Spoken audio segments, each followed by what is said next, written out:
everybody, before we get started, I just wanted to let you know that there's going to be some personnel changes coming up, specifically in this video to start it. So don't freak out when some people don't sound the same. I ended up having to replace the guy who plays Eclair. Don't worry, Dan and me are still cool and all that, just, you know, scheduling conflicts and a litany of technical difficulties, you know, just had to split from the project, is what I'm trying to say. Alright, anyway, here it is. Scene Goddess, The Wrath of the Fonz, Smokepit Fairytales Part 2, Chapter 8, Dead in the Water.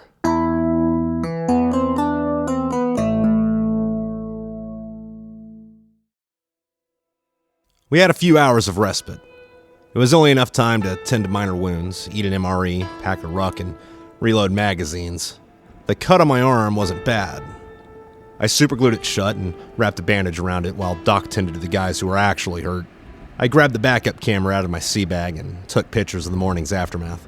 What was left of Fox Company gathered behind the trench. It was brought up that medical supplies were running low. Doc managed to get a hold of a couple boxes of tampons and divided them around the platoons. We stepped off in a line across the trench towards the woods to see if Ivan was still out there. Two of the Panzers led us.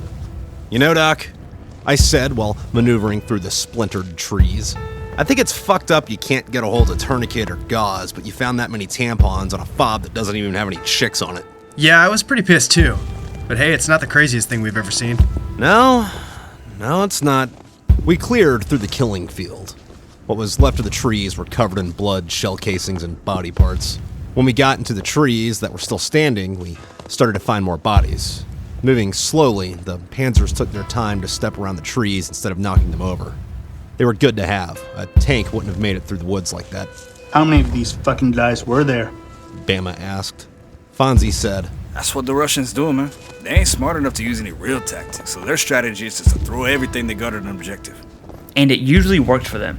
McMillian added. Fonzie kept an eye on the woods. It was probably a whole fucking regiment out here. Sit pretty, Bama. This is the 1st Marine Division. Not even all the communists in hell can defeat us. Fucking motivator, I said as I knelt down over a body and pulled out his wallet. I also took his ammunition and weapon. He had rank insignia on a Velcro patch on his flak jacket, which also became mine. The bodies thinned out, and after a certain point, there was nothing on the ground but footprints and trails of blood in the snow. It was the afternoon, but the clouds hid the sun. The forest was thick, and I imagine it was beautiful when the trees weren't viewed through the eyes of someone in kill mode. The company line found itself at a lake.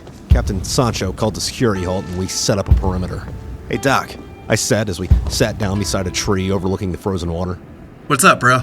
"You know how eyes are the windows to the soul? Yeah? What do you think someone would see if they looked into ours?" Doc thought for a minute. Broken bottles, blood-stained walls, knives, and bullets. And panties stuffed behind the couch. Huh. But there'd be a perfect, untouched portrait of Chesty Polar on the back wall in a gold frame." I smiled. "I can dig that." Eclair came and sat next to us. What's up, brothers? "Nothing, bro. You been over with Steven's squad?" Yeah, man, shit's been nuts. I patted him on the shoulder. "I'm glad you made it out of the trench." Yeah, and hopefully none of those commie fucks had AIDS. Someone on the far end of our perimeter screamed, Contact! and the line fired into the woods. Shit, I'm supposed to be there. Eclair ran towards the fire through the forest. Doc and I picked up and found Fonzie. He was running back and forth between his squads, directing them where to fire. Staff Sergeant Watson was knelt down behind a tree, talking to the Panzers over the radio. The Marines fired into the woods at Ivan. One of the Panzers stepped over the line of Marines and shred into the forest towards the enemy. It fired its weapon. The shells shook the earth where they fell. McMillian pushed De La Garza out of the way so the 100-pound shell wouldn't crush him. Then he looked up and screamed at the Panzer. "Watch where you're shooting, you dumb fuck!" Watson radioed the Panzer pilot. "If you kill any Marines, I'll fucking gut you. I don't give a shit if it's an accident." The Panzer kept firing into the woods in front of us. I pulled up my camera and snapped a few photos of it. The Panzer moved out of sight, but we could still hear it moving and firing. We were all still hugging the dirt and trying to shoot Ivan on our own. A burst of large caliber rounds raked the line of Marines we were in. One round hit Flynn in the thigh and severed his leg. Flynn grabbed at his stump, wailing in pain. McMillian crawled over and put himself over Flynn's body. Using Flynn's belt, McMillian wrapped a makeshift tourniquet around the screaming Marine's thigh. Doc crawled over and started up an IV. There was a heavy thud in front of us. A couple of the trees cracked from the stress, the giant chunk of metal thrown into them. I looked closely at the iron hunk. It was one of the Panzer's arms. Shit! I hunkered down behind a tree, showing only my face and the end of my rifle towards the enemy. There were a few more thuds, and the trees to our front fell. Fuck! I stared down the barrel of a bishop's rifle. Fuck! I started trying to shoot inside the barrel. I thought maybe I could cause the ordnance inside the chamber to explode. There was a blast, and the bishop's arm exploded, raining down shrapnel upon us. I stared at it in shock. There's no fucking way that actually worked. There was another blast in the bishop's hull, then a third. I looked to the left. The other panzer was charging the bishop while firing. The bishop turned its body towards the panzer and started firing its internal machine guns at it. The panzer was unfazed and tackled the bishop into the lake. The mechs crashed through the ice and sank into the water. The fire from the Russian infantry stopped. Staff Sergeant Watson called in a Kazovac via radio for Flynn. Doc and McMillian stopped the bleeding, but Flynn groaned, writhing in pain. It was hard to listen to. I looked away to the lake. There were violent waves erupting from the water. A few of the mech's rounds flew up, breaking the rest of the unbroken ice. Then, the water stilled, and a thick pool of oil surfaced. The panzer's head poked out of the water and moved towards the shore. A few of the Marines cheered. Watson ran over to Captain Sancho. Sir, fucking bird can't land here. The vegetation's too dense. Well, where the hell can it land? Not for a few miles in any directions. I don't think Flynn can hang on that long. Shit. The captain stood there thinking. Well, what the fuck are we supposed to do? Watson shook his head. I don't know, sir. The helicopter circled above us. Lieutenant Toshi looked at the bird, then at the panzer walking out of the lake. Hey, that panzer pilot speaks English, right? I believe so, sir. Iron 2, this is Fox 7. Senor Zabi! I got a wounded Marine down here, and the bird can't fly because of the trees. I want you to put that Marine in your hands and have the bird grab him from the lake. Can we do that? There was a brief pause before we heard. I do not see Zainat! Toshi looked over at Watson. Get Flynn to the lake. Watson ran back to the woods and 4 Marines carried Flynn to the shore. The panzer extended his hand and McMillian dragged Flynn on. The panzer very slowly lifted its hand into the air. McMillian looked scared out of his mind and the panzer took a few steps deeper into the water. We watched the helicopter circle around above us for a few minutes. Toshi got back on the radio. Iron 2, Fox 7, what the fuck is going on? Fox 7, the helicopter says that's not possible to do. I'm trying to convince him, but... Listen, Iron 2, you have anti-aircraft capability, right? Yeah. You tell that son of a bitch pilot that if he doesn't comply, you're going to shoot his ass out of the sky. Fuck? If you don't, I'm gonna blast you into the pond. I have the missiles, don't fuck with me. Roger. Less than a minute later, the helicopter was hovering a few feet above the panzer's hand. The crew chief lowered down a rope out the side of the hatch, and McMillian tied it under Flynn's arms. Flynn was raised into the door, and the bird headed back west. God damn, how hard was that? Whose bird is that, anyway? It was the Air Force, sir. Fucking figures. McMillian was lowered back into the ground, and he rejoined the platoon. The company had got back online and advanced towards where the Russians had been firing. We found the other panzer. Its limbs were severed. When we got close to it, the hatch on its chest hissed open and the pilot climbed out. Hello? He said, climbing down. Good to see friends. Watson asked the pilot. Do you need anything else out of the cockpit? Nine. No. Great. Watson turned, looking for his Marines. Find some C4 or Willie Pete. Fonzie ran around to the squads, looking for the explosives. Watson turned back to the pilot. You don't have a problem with us blowing this thing in place, do you? Nine, but the computer is under the seat.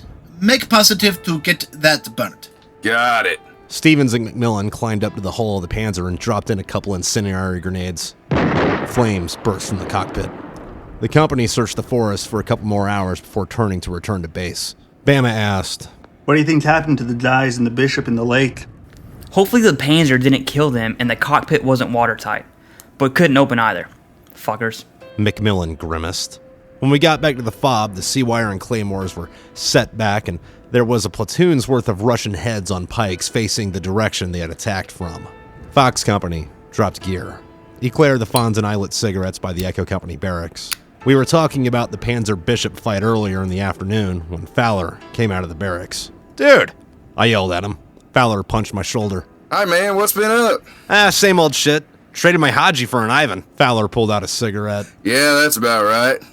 But Haji never attacked us in human waves. They did in Golistan. Fonzie corrected him. Yeah, but that was only like 200 guys. Against the platoon. Nah, whatever. I took a drag off my lucky. Hey, so you been out here all day? Yeah, we're going out in a bit, but we've been planted here. What's the deal with the heads? Oh, that? Fucking Latvians did that shit. The BC's pissed, but can't do nothing because it's not his fob. That's fucking on point. Fucking Ivan. You heard any other word? Yeah, next week we're getting a company's worth of Marine transferred in from 3-7, and we should be getting American mechs soon. Sweet. We shot the shit with Fowler for a few minutes, and I went back to my cot. I dumped out my war trophies next to me and took inventory. What all do you get, man? Yeah, a bunch of cash that I have no idea what's worth, credit cards, driver's license, I'm assuming? I fingered through the wallets. A naked picture of some Russian slut. I handed the photo to Doc. Those tits aren't even bee stings. Yeah, but she's got enough room in that muff to hide a hive. I picked up the rifles.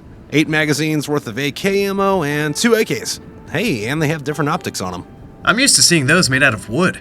Doc said as I handed him one. Yeah, the plastic's kinda nice, huh? I just hope shit doesn't get bad enough to where we have to use these. I ran into Fowler outside. Oh yeah? I haven't seen him in weeks. Yeah, apparently we're getting replacements from 3-7 next week, so they should be bringing supplies and shit. Killer! Oh, and check this out. I pulled a heavy chunk of metal out of a larger wallet. What is it? I think it's a Thor's hammer. That's neat. I wonder what he was doing with that. I don't know. Hey, he's probably an Odinist. Guess he made it to Valhalla. I put the hammer on the chain my dog tags were on next to a heavy iron cross that was already there and put it back in my pocket. The next few weeks were somewhat quiet. We ran into Ivan a few times while we were out stomping around in the woods, but he never came to visit. The Marines from 3-7 arrived, mostly from Kilo, with a convoy's worth of medical supplies, chow, ammunition, and mail. We were surprised when 2-4 showed up with them, but we weren't going to complain about more Marines. A company of engineers showed up a day or so after and built what looked like a giant helicopter pad from heavy rubber planks. We couldn't figure out what it was for until a platoon from the 1st Vertical Mechanical Assault Battalion showed up with 8 of the Marine Corps' own mechs. They were intense. Apparently, we'd made the best deal with the Virescents when everyone kidnapped their technology to make war machines. Doc and I thought they were just new fighter jets when we saw them flying over us. They kind of looked like an F-18, but with thinner swept wings and a bulkier fuselage. One by one, they flew low over the fob and stopped mid-air over the runway like a Harrier would. Then half the fuselage moved down to form legs and the hull became the torso. When they landed, they looked like a metal man with a winged jetpack. What I thought was gun pods under its wings turned out to be its main weapon. Its face was unlike any of the mechs I had seen. Instead of trying to make it resemble a human, it looked almost like a giant video camera with a few antennas and machine guns. The wings and its rifle, if you'd call it that, both had Marines painted in big black letters. When we got our mail, Doc, Eclair, and I carried a few boxes up to the aid station where we slept. Eclair had moved up a few days prior. I cut open a box from Penelope. Ah, sweet! Wife sent me a carton of Luckies. Badass! What else you get? That's it. There's a letter in here, but I'll read that later. Eclair opened a box he got from Jenny. Damn, this is like Christmas morning. He opened the letter in the package first. My dearest Richard. You're her dear dick. I'm worried about you, blah blah blah blah, work is gay. Eclair stopped reading and looked into the box. Penelope, Christine, and I got together and bought you these tomahawks. What? I told that woman not to go spending all my fucking money. Eclair pulled out a box from within the package that read Wilson and tossed it to Doc. Doc opened it and pulled out a steel tomahawk. It had a small cloth case that wrapped around the blade and attached to a belt. Eclair tossed me mine and he opened his. There were engravings on the axe heads. Doc's read, "Only God can judge me." Eclair's, "Best respect the Eclair," and mine simply said, "Trouble." I can dig this. Right? I opened the letter from Penelope. Inside it was a picture she had taken of herself. She was in a bikini and standing sideways in front of a mirror, showing the small, growing bump on her belly. So, Penelope sent me a picture of herself. Tits were already getting bigger. Yeah, because they weren't big enough already. Yeah. I looked down and read the letter she sent me. Hank, here's the cigarettes you asked for. I hope they help keep you sane. I wouldn't want you to go losing your head from nicotine withdrawal, especially in the middle of a war. Just be sure to come home to me. Our child is going to need a father, and I think you'll be a good dad. I wish I could talk to you more often, but I understand. They've been showing what's going on in the news. Apparently things are pretty bad in Estonia. I'm glad it's more quiet where you are. I love and miss you, Your missus, Penelope. So apparently things are so bad in Estonia that Latvia's quiet. Well, what the fuck are we doing here then? Fighting Ivan's little brother, I guess. I put my tomahawk on my belt behind my pistol and walked outside for a cigarette. Fowler and Fonzie were out smoking in the snow. Yo! Sup, dude? Fonzie asked. Nothing. When are they gonna promote you to staff sergeant? They're probably not. They're giving me the responsibility, but not the privileges or pay. Yep, big fat digital green weenie. Fowler grumbled. One of the giant machines with Marines tattooed on its armor shook the ground as it walked past us. It had "In the Mood" painted on the other side of its rifle. What are those things called, anyway? Daedalus. Their fucking exhaust reeks. Yeah, I can't smell it. How do you not smell that? I can't smell anything. Huh? When I was a kid, I fell into a pool of gasoline, and my mom pulled me up by my foot. It fucked up my sense of smell, but nothing really besides that. Huh. Okay. I did not know that. I watched the Daedalus tread past towards the trenches. I still can't believe we made those things. I mean, we could take out the enemy ones with Cobras if we wanted to. Really? You can't believe the organization that spent money making F-35s and Ospreys would spend money on something worthless? Yeah, good point. See, that wasn't so bad. All right, well, thank you for listening to Chapter 8 of this book.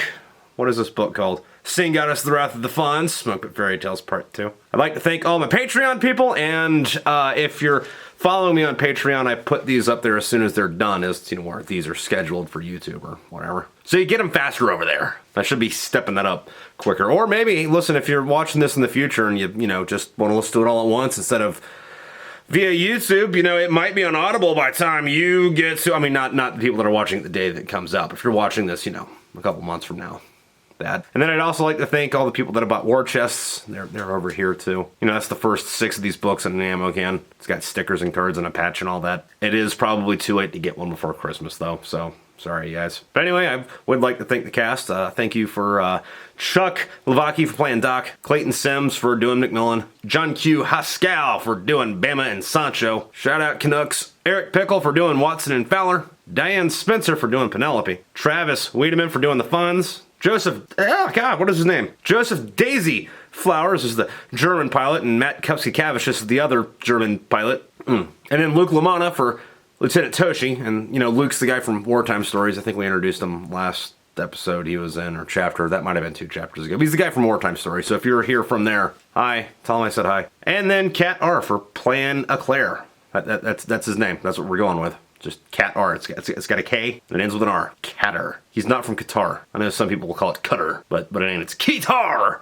It's that country down in the Red Sea. I can't say that on YouTube. Got a lot of shoe memes here.